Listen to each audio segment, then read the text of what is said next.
got my new boat in the garage, and I'm getting ready to hook up my electronics to it with my depth finder, but I will give you a little tour of it.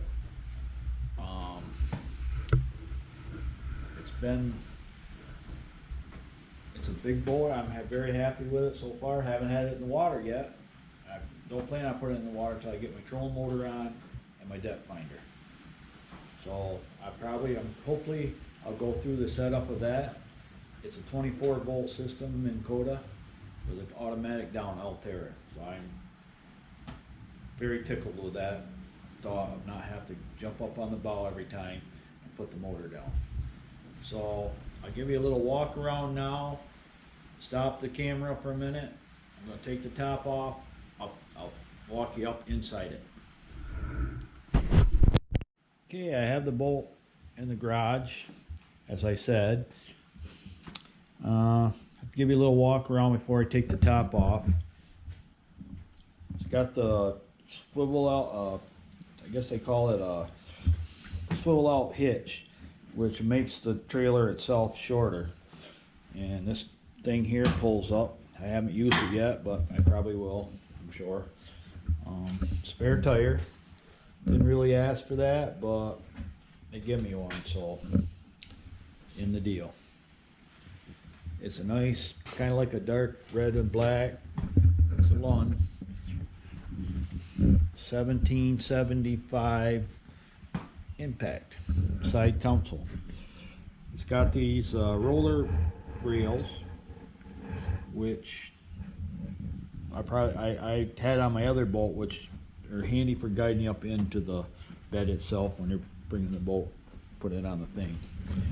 It's got a Mercury XS 115 Pro. It's big, but it's quiet. They started it down there for me. They went through the stuff with me, and it was pretty quiet without being in the water. I imagine it's much more quiet being in the water.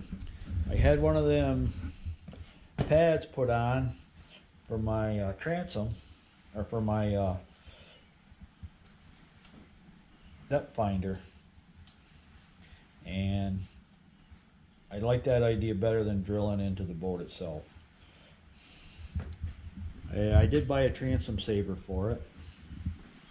Oh, one other thing, it's got this ladder which comes down. You pick it up. I don't know if you can see it. The guy told me not to get on it unless I was in the water, which by Coast Guard rules now you have to use it. So he said don't use it unless you're in the water. The other thing that's got is these crank downs, which I kind of like. You loosen it that way and you tighten it up. You have to hold on to this. Before I had the ones, I had the clips in the middle, and they really I didn't like them. My filming's a little bad. I'm still learning this, so bear with me. I'll get better as I go, I promise. It's the other side. There's my Minn Kota Altera automatic down trolling motor. Kind of excited about that. I'm going to hook that up today. I got it one step at a time, and I got to try to run a cable through the backside. So I'm going to take the top off. Let me show you one thing about the top, which is a really nice feature that Lund does. Of course, I just took this off. They have these snaps. They have these snaps in here that go in the railing itself. They're kind of cool. See these things?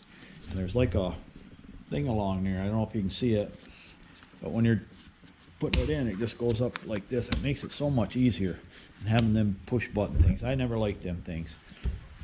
And I can see this travel top. They call this the travel top. This was in the deal, and I'm very glad I got it. Kind of protects your stuff and keeps it out of sight, out of mind. Okay, I'm going to turn this off, and my next step will be give you a little tour of the boat inside. Okay, now up in the boat, and it's got a pretty good deck to it. It's got a lot of storage on it, which I really happy about. Got the netting in the front, if you can see that. But I'll take you through a little bit of this storage. Of course, I already went through the motor kinda. Here's the battery, starting battery port. Here's another little storage locker. I don't know what I'm going to put in here. Probably just some tackle or something. It's really not a rod holder. On this side I have live well, big live well. Don't know how much I'll use that, but it's pretty good sized. And over here, of course, everything's lockable. I got two other seats. This is another, this is a bigger locker space. This is for longer rods. I can put some more rods in this spot right here, plus more storage. Of course, there's my lights, my back and front. It's also lockable. Speaker system. I'll go over that with you in a minute. It's got a drawer over here. I wish the other side had a drawer, but it don't. But this will be a handy little storage thing. This is really nice. I like this.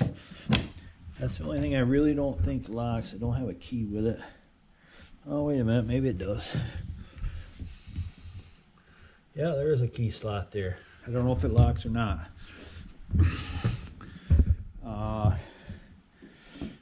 Here is my rod locker with a real pro charging system, and which I'm going to install today. My batteries go down in here. I'll take this off now because I am going to be getting in there.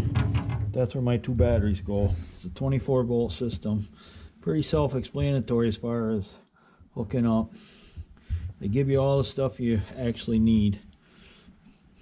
So I see they got a cable run through there. I don't know where that goes. I'll have to check that out. That might go to the back of the boat.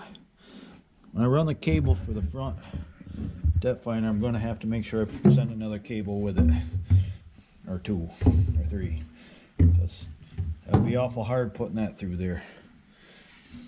But as you can see, there's plenty of storage here. How many rods can I get in there? 10. I really don't know the length right now, but it's better than I had. I had no lock bolt, plus I had no floor, so makes it a lot nicer. Now up here I have another live well, pretty good sized. I fish bass, but I don't keep the bass. I will keep the walleye though. I got a big storage here, probably for my life preservers and stuff. And more storage here. I don't know how deep that goes. It's pretty deep. And of course, you got a front seat mount. I got two seats out right now. So then we got a trolling motor. As for my trolling motor, plug in. I got to put that on the front here, which gives you ample space to hook it up. Pretty self-explanatory. There's another line which is pull cord. If I run my depth finder to the back, so there's quite a bit of room in there. Got excited. Can't wait to get it in the water. Of course, it's got this railing thing where you hook the thing. You'll see them in action. I bought a bunch of them, but I haven't got them on the boat. I like this feature here.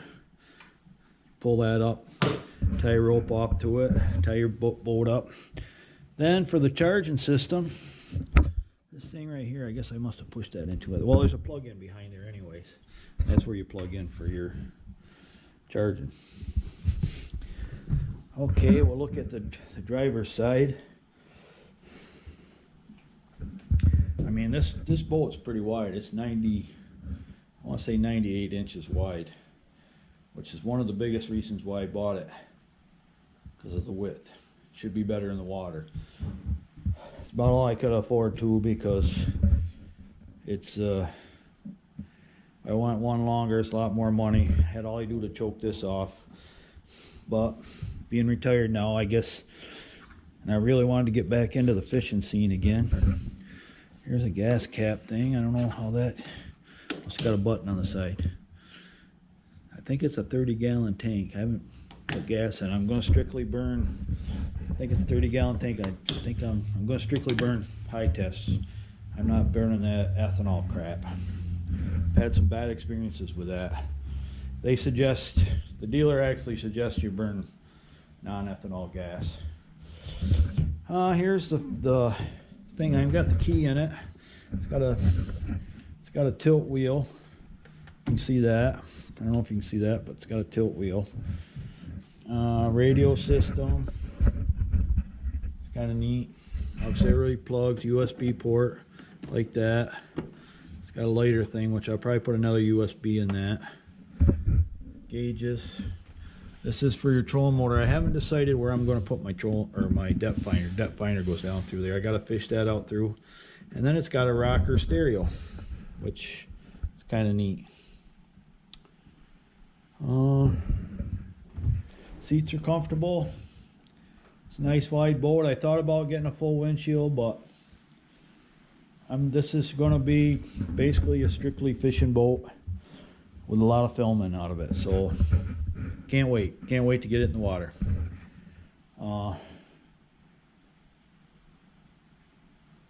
Please subscribe to my channel. I will have a lot more fishing adventures on there. I'm going to fish a lot in the St. Lawrence. In about a week and a half, walleye season opens for me. I can't make it the first weekend, but I will be out there pretty steady the days after the weekend, opening weekend. Okay, thank you. And push the subscribe button. I would appreciate it. Thank you. Bye.